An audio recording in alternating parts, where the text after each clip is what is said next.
You're listening to a podcast from the South China Morning Post.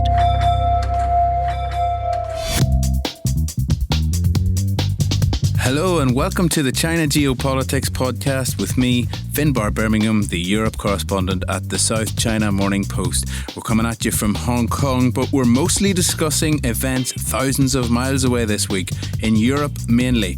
First up, the G7 foreign ministers got together in London this week, with non-G7 members India, Australia, South Korea, ASEAN and South Africa also invited.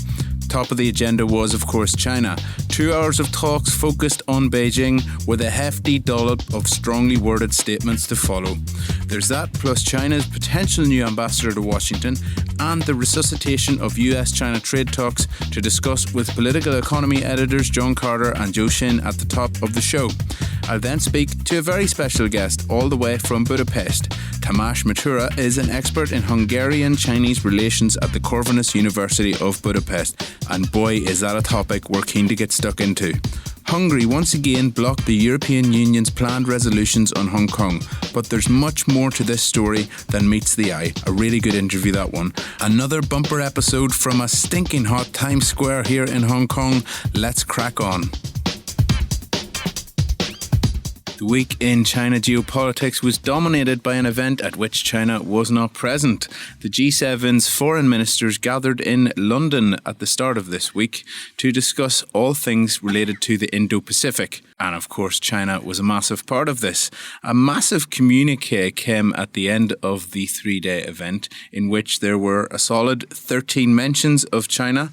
The communiqué itself was actually massive. There were 6 bullet points on China, and it touched really on all the greatest hits, everything from human rights to economic issues to Hong Kong, Xinjiang, to free and fair trade. I'm just glancing through them now. It's nothing really too surprising. John Carter, Zhou Xin here to discuss it with me. South China Sea also creeps in there. John, you were saying you had a look through and it was a bit of a gargantuan read. Right, 12,400 words.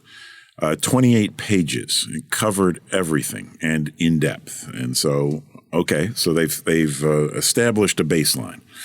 And so now what do they do about it? The communique and the whole Foreign Minister Summit didn't propose any specific action, although afterwards Dominic Raab, the UK Foreign Minister, did say that they were in the process of developing a rapid response mechanism to disinformation, theoretically aimed at Russia and China. But beyond that, it was just a lot of words. The G7 called on China to participate constructively in the rule-based international order, implication being that they're not doing so now. Take that, Beijing. Yeah, indeed. Now, you have to look at this in the context of overall world global politics. Going back to July last year, there was a UN vote at the Human Rights Council, the UN Human Rights Council, on condemning or not condemning the new national security law for Hong Kong. And it lost. That vote lost. The resolution by 27 nations, including mostly industrialized countries, did not include the U.S. because it's no longer on that panel. But 53 countries supported China opposing the statement.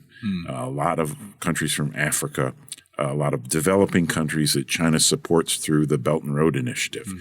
And so China has support outside of the G7 framework, and a lot of it because of its efforts in helping developing countries. And so you have to put it in that context, the whole G7 statement and what the next step is and how they're going to proceed with the issues that they outlined in that statement. Yeah. Zhou Xin, this was seen as before the event, it was being touted as a way of, announcing the return of the United States to the foreign policy arena, to the multilateral arena, the G7 trying to wrestle back some sort of writing of the rules of the road in the face of, as John mentioned, China's growing influence, particularly among developing nations. How did this event and the communique that followed go down in Beijing? Is there an element again of sort of sticks and stones would break my bones, but words will never hurt me? No, but I think this is you raise a very good question, because this, as John said, this statement is quite strong in wording, but quite economic in terms of actions, specific actions. But mentioning these issues and speaking them loud is also an act, and particularly lots of issues Beijing regarded as its own sovereignty issue. And this time is basically, for Beijing, it seems like the United States is pulling together all its alliances to form a kind of frontier against China. And this is something really, to Beijing's anger and also deep worry. However, I would also like to mention the possible implications of this kind of Western alliance. The one perception is that, once the United States and its allies, the G7 and also Australia, India, and like-minded countries are put on the same page against China, the hope is that, China will gradually change its behavior and to be more in line with the hopes of the Western countries. But there's also another very likely scenario is that, after China sees the frontier of the G7, China will, on the contrary, will double down on its chosen strategy and its tactics. And there will be even smaller possibilities for any compromises over these mentioned issues. So, and this, of course, will lead to more confrontational engagement between China and the Western world. And so this is not a very positive development for the world, I must say. Yeah, and Zhou Xin, just to pick up on that point, I mean, it seems as though the latter is far more likely. China's, in a position of relative strength. It's emboldened by the COVID-19 outbreak and so on, but it does seem to be doubling down. We saw Xi Jinping tell the party this week that despite all of the swirling headwinds, and to quote the Chinese leader, China is invincible. So there's obviously sort of, do you see that as being a response to the G7 meeting and this sense of maybe that the West and its friends are ganging up on China? It's not directly at the G7, but certainly, yes, it's targeted at this, as China sees an increasingly hostile environment, that, the United States is leading a coalition trying to contain China's development, despite Washington's insistence that, we are not trying to contain you. We just want you to play by rules. And China will say, well, it's not my rules, it's your rules. So why, you are forcing me to do this and that, and, to giving up China's sovereignty over Xinjiang or Hong Kong. So these issues are beyond, negotiation. So this is, as you mentioned, I think China is doubling down its chosen strategies. So you can also see from the Australian side, yesterday, the National Development and the Planning Commission has severe a kind of dialogue with Australia. And it's, the dialogue has been quiet for a few years, but this sent a very strong signal of Beijing's stance. Say, do not, push me. This is basically the message China is trying to telling Australia. And, Australia, you can't, follow all the way to follow the United States and to contain China, and China will head back. Mm-hmm. This is a message, I think. Yeah, I think on the Australian one, a couple of conversations I was having with people yesterday saying that the fact that China has exhausted a lot of its weaponry regarding Australia. This forum had been dormant since 2017. It wasn't really seen as that much of a big deal, but it was certainly in response to the cancellation of Belt and Road contracts with Australian states. But John, it shows again, I suppose, as Zhou Xin says, that the relationship is getting worse, but this will not be seen perhaps in the same light as maybe the tariffs and duties on Australian goods.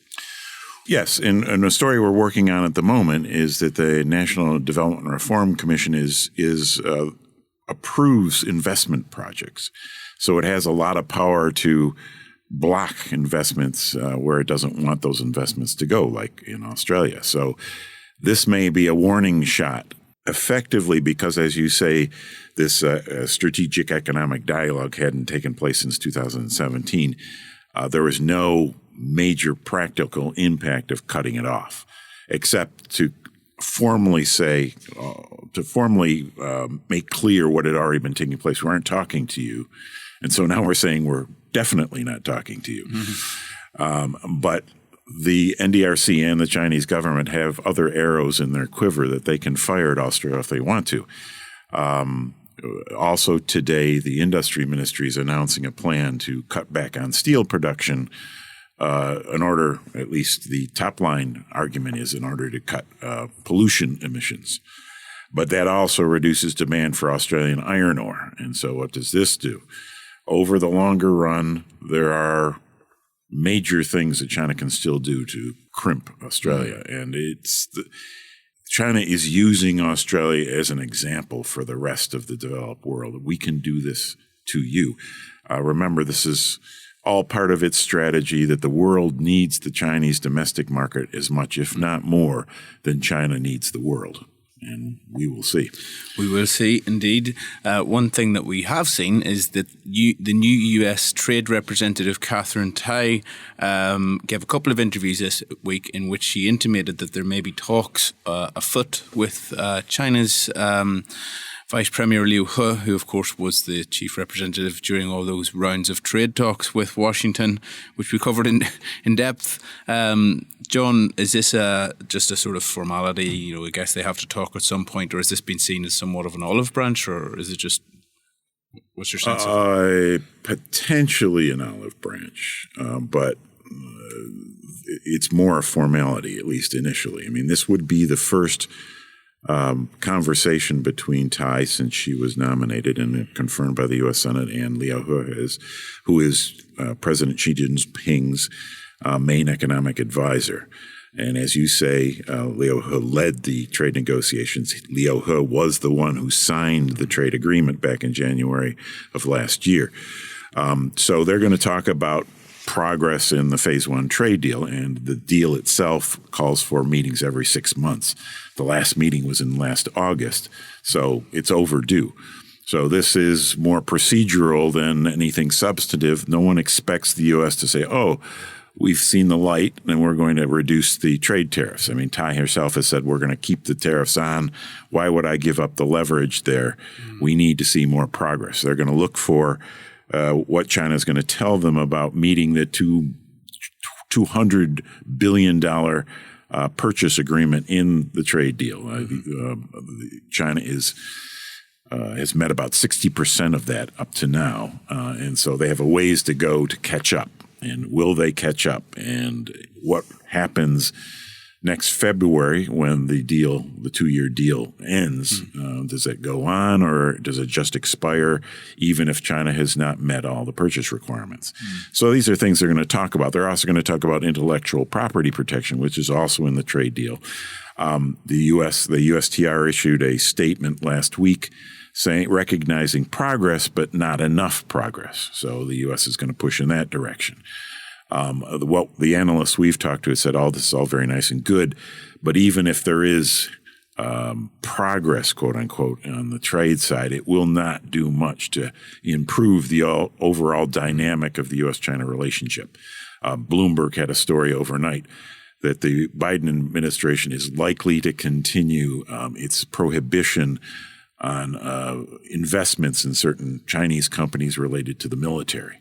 And under this program that Trump initiated, a number of large Chinese companies, including the 3 largest telecommunication companies, have been delisted from U.S. exchanges. And this is likely to continue. And this is not going to be welcomed in Beijing. Yeah. It's a sign that Biden is every bit as tough as Trump was on China. Yeah. Joe-Shin, I'll ask you for your view on the status of trade talks and Catherine Tai, but I also wanted to bring you in to develop it a bit on the Chinese side. We're potentially seeing a new ambassador to the United States. One of the names that has been widely mentioned is Qin Gang. Maybe you could tell us a little bit, first of all, how are the Tai remarks and the potential talks with Liu He? Is this something that you're hearing on the Chinese side too? And then maybe tell us a little bit about this guy who may be moving to Washington in the near future. Thank you, Finbar. I think the Tai comments, we have to put that into the context. I mean, in the Trump administration, the trade talk is basically the central piece of the overall China-U.S. relationship.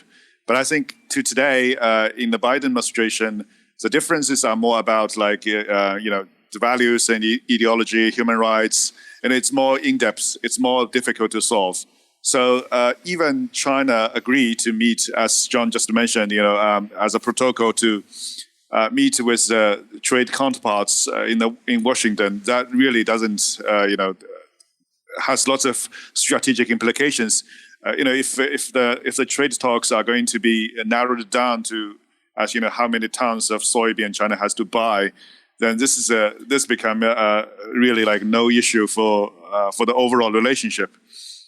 For the Chinese government, the priority now, apparently, as we just discussed, is more of like how to handle this kind of perceived U.S.-led alliance trying to contain China's rise, and how to. Yesterday, the President Xi Jinping had a phone call with as a United Nations guy, and to say, let's put aside the ideological differences.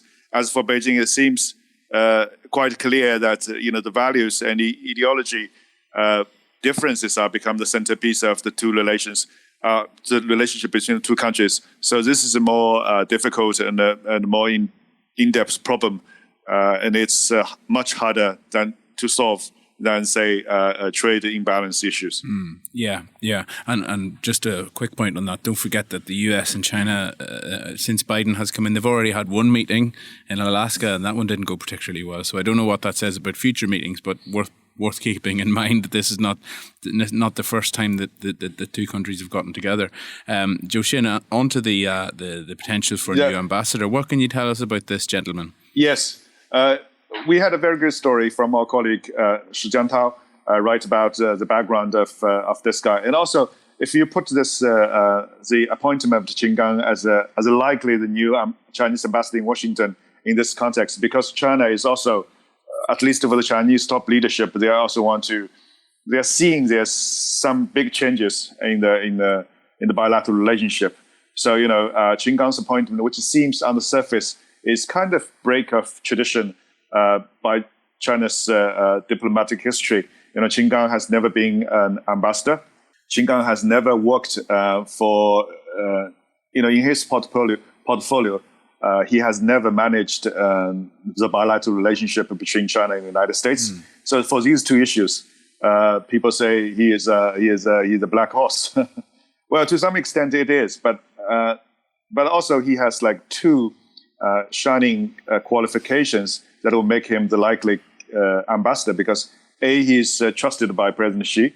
That's without any doubt, because he has been in the protocol department, all the receptions and accompanying Xi to all these overseas trips. So he's and in Hangzhou in the G20, there's a short video clip showing Xi was basically chit-chatting with Qin Gang about how the work style should be.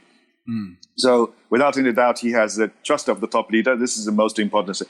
And then secondly, Qin Gang is not a stranger for most of the foreign media, because he is quite a character in his capacity as a Chinese foreign ministry spokesperson.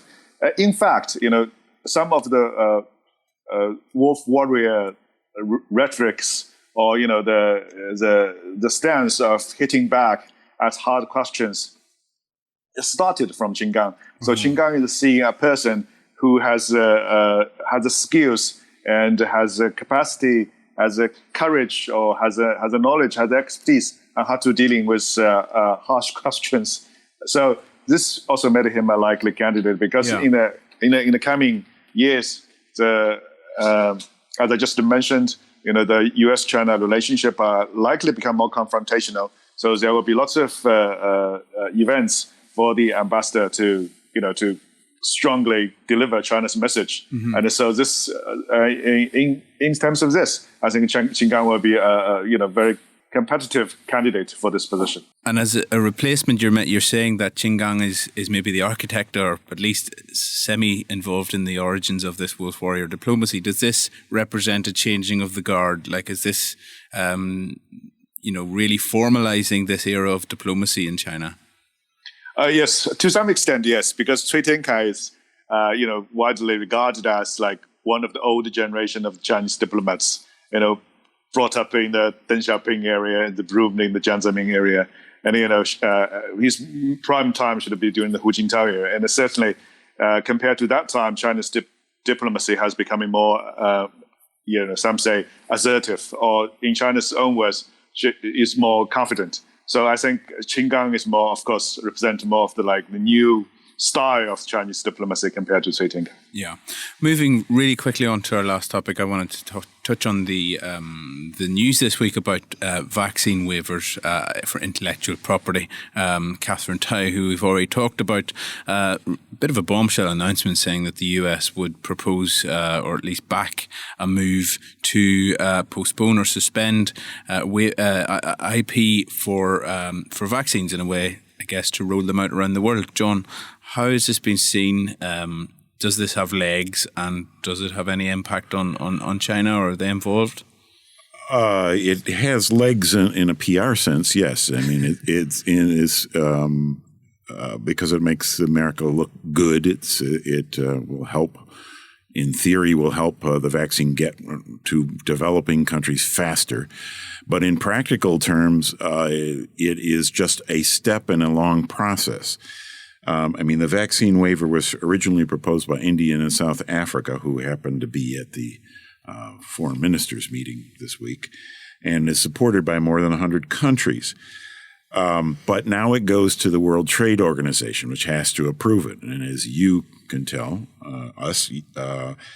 it needs to be approved more or less by consensus. And there are still a lot of countries that oppose it. The UK, Canada still, and the EU.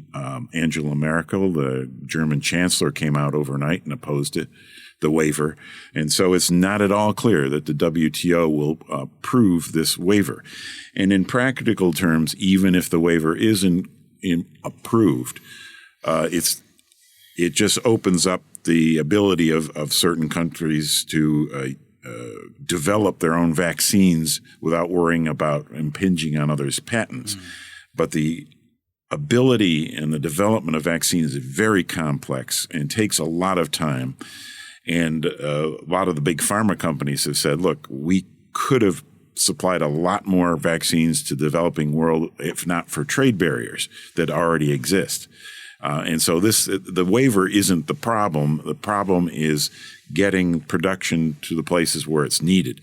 So, yes, the waiver is a step in the right direction, but it's only one step, and it remains clear if it will be sufficient to get the ball rolling faster. Yeah. Is there any chatter about it in China, Jushin? Has there been any comment, or generally not on the radar?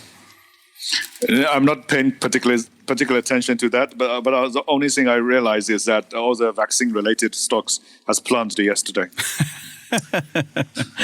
Okay, that's one barometer of how the news is being greeted. Anyway, it's not good for vaccine stock prices. Although when Merkel opposed it, the vaccine stock prices popped up. Indices are back up this morning. Yeah.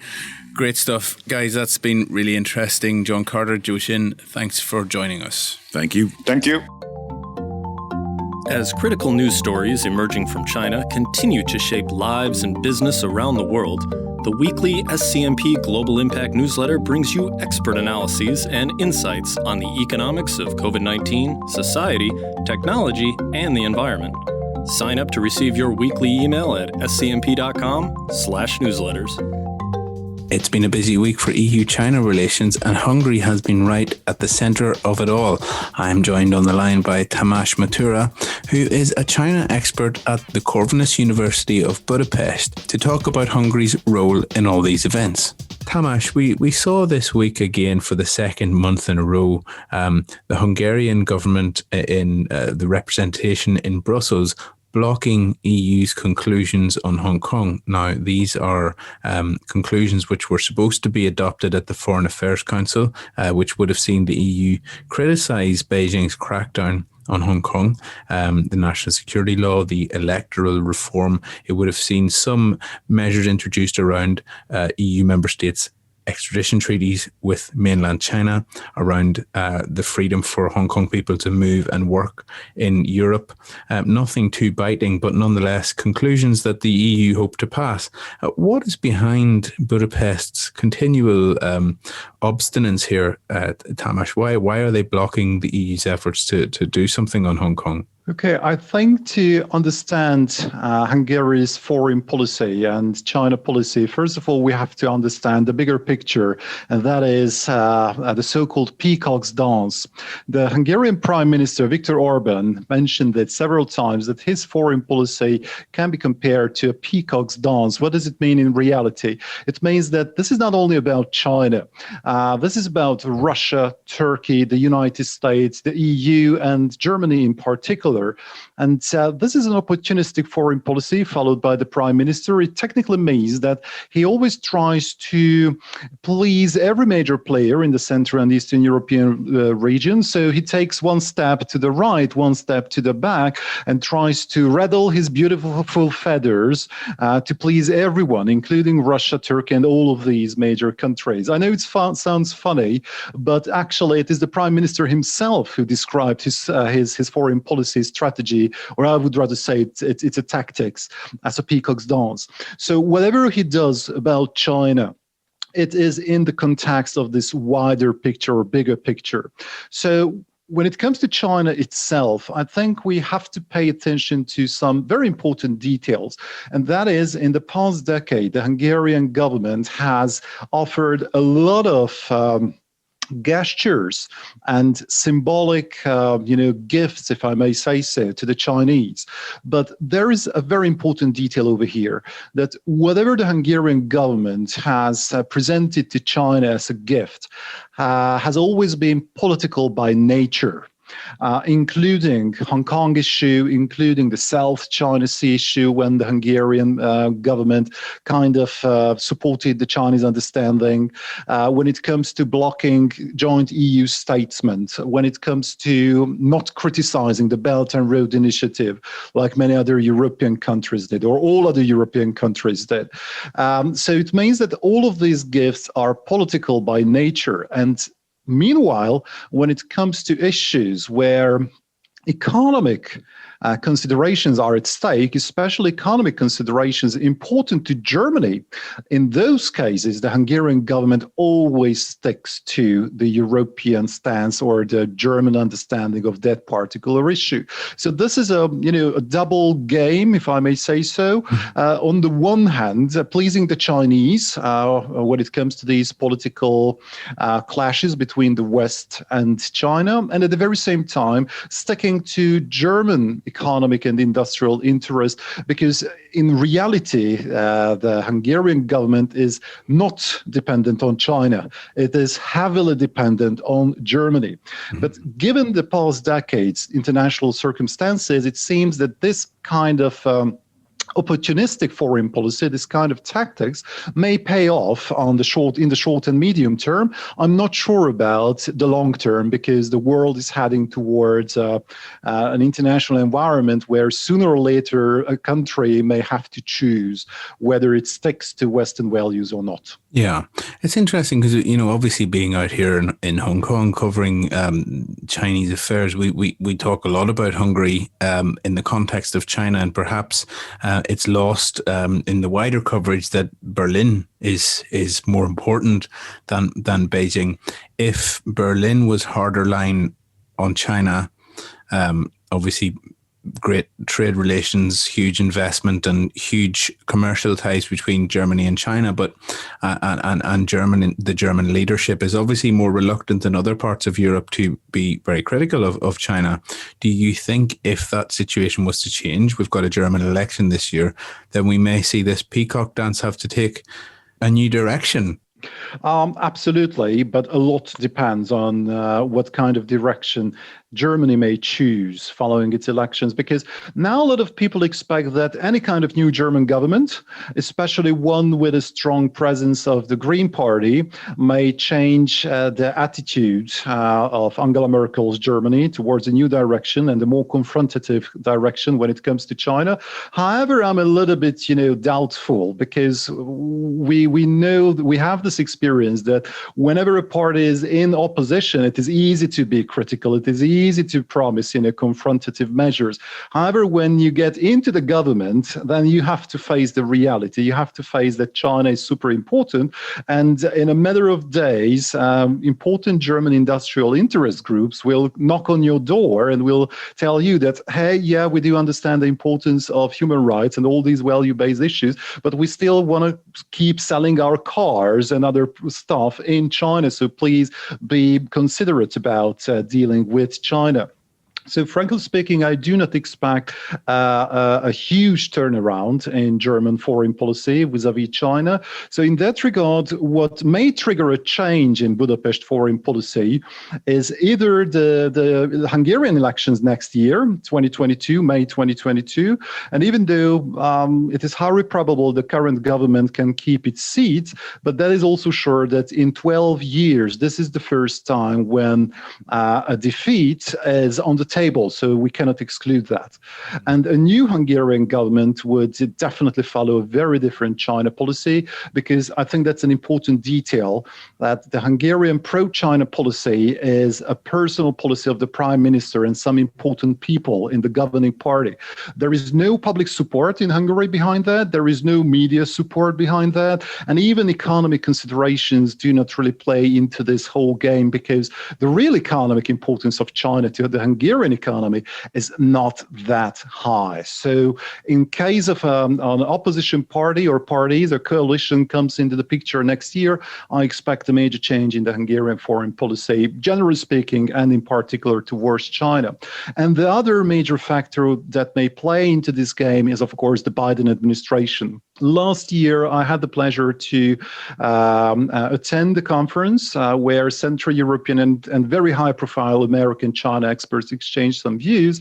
And an American colleague over there explicitly mentioned Hungary as a country what may feel the increase of pressure coming to Washington, because, as they phrased it, the Biden administration, which intends to forge a global alliance of like-minded nations and democracies, cannot afford itself to have a country with democratic backsliding within its own inner circle, a NATO and EU member state.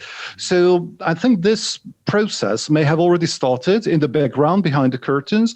There have been some gossips that a few months ago, Foreign Secretary Blinken and the Hungarian Foreign Secretary Mr. Szijjártó had a conversation at a major international event. And over there, Mr. Blinken sent a very strong message to the Hungarian side that America can live with strong Hungarian-Chinese economic relations. They don't think that it has to cause any concern, but the strong political relationship between Budapest and Beijing, this is something America cannot really stand. Mm-hmm. And in the past few weeks, we have seen some other important and strong signals coming from Washington to Budapest. So far, it seems that the Hungarian government is either ignorant or reluctant to react positively to these messages.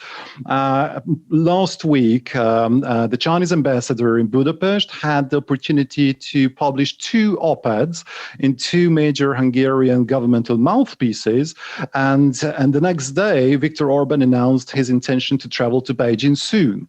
So far, it seems that this peacock dance is still going on, at least till next May. Yeah, indeed. Can I ask you just another sort of detail on the Hungary's policy, or Hungary's position as one of the EU's 27 member states? It's interesting that in March, the European Union issued its first sanctions on China since Tiananmen Square in 1989. These were sanctions on some relatively mid-rank officials over the alleged human rights abuses in Xinjiang. Of course, these, in the same way as the resolutions on Hong Kong, they have to have the support of all the member states. The day that the sanctions were announced, the Hungarian foreign minister was calling them a waste of time and calling them pointless. But clearly, Hungary had signed up for this. And I'm wondering, how can we read this dynamic where 1 month Hungary is signing up for the sanctions on China, the next month it's blocking the resolutions on Hong Kong? Is this basically, can we read into this that maybe Germany wasn't exerting too much pressure on Hungary Hong Kong, but perhaps regarding sanctions they had to come into line, or was it because the United States was involved? Where do you explain that? How do you explain that discrepancy? Well, I can only speculate, of course, because I'm not a member of the Hungarian government, obviously. But I would speculate that maybe when it came to the sanctions, it wasn't the EU itself alone, but maybe even the United States of America expressed its, strong desires to that all countries of the EU should get in line and should get on board. I think it pretty much fits into this peacock's dance model that, one step ahead or one step back, two steps ahead. So this kind of dance. And that was the moment when Hungary had to take the right direction. And of course, it tried to make its decision to support the sanctions a little bit less sharp by criticizing it right after it. So in a matter of minutes, it's not the most elegant thing to do, I believe, at least according to diplomatic standards. Well, actually, it resonated pretty well in Beijing, and in the subsequent days, I remember that the Chinese published a lot of news and articles and commentaries in which they did explicitly mention Hungary as, one of the last countries what really understands how important China is and a true friend of China, the Hungarian government, etc., etc. Furthermore, we have seen certain occasions in the past few years when the block or the veto of one single member state was, of course, embarrassing to the EU, but the EU also found a way to circumvent it. And, for example, they announced certain condemnation of China, saying that the following 27 or 26 member states of the EU all agreed upon it. And, of course, they did not mention that Hungary was not on board. Mm-hmm. So the EU can still send a very strong message. And if the US also put some pressure on Hungary, maybe that was the reason Hungary also signed up to a certain extent to the sanctions. And now it seems that the Hungarian government believes it's due time to take a step back, not supporting further comments on Hong Kong. Yeah. Can I ask you about the view of the EU-China investment deal in Hungary? I suppose the Hungarian government's fairly supportive of this. It looks like it's dead in the water in terms of getting ratified by the European Parliament. The sanctions certainly didn't help. We had a bit of a confusing situation earlier this week where the EU Trade Commissioner he gave an interview to the AFP, which wasn't necessarily very clear what he was saying in the AFP, perhaps didn't use the best headline, but regardless, it seems to be a bit of a confusing situation. But generally, how is it viewed in Hungary differently to the rest of Europe? Do you think that there's support for it? Do you think that the deal is dead? I believe for most of the Central and Eastern European countries, the investment deal wasn't, really high on the agenda, because the Central European countries like Hungary, we are part of the global supply chain, and the way we are attached to the global supply chain is through Germany. That's probably one of the reasons Hungary always follows the German lead when it comes to economic questions and economic matters. So indeed, the Hungarian government and most of the Central European countries, as far as I remember, did support the treaty or the agreement to be signed with the Chinese. Now it's a major question how to proceed with the ratification of the agreement. I believe that many members of the European Parliament, delegated by Hungarian opposition parties, now will not support the signature of the agreement, especially because, and that was a major surprise even to me, in the past year, in Hungary, China has finally become a major political topic.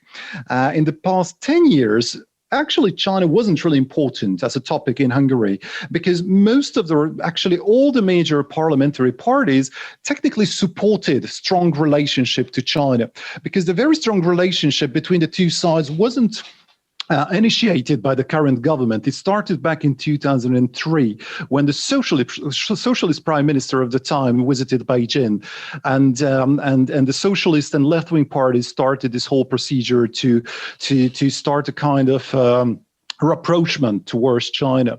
And It is only in the past 6 months or maximum 1 year when the Chinese topic became a major topic in Hungary. And ironically speaking, this is partially because of the mistakes the Chinese side committed. For example, they sent some quite harsh letters to opposition members of the Hungarian parliament, what actually provided a very good opportunity to these opposition people to, whip up a little bit this topic.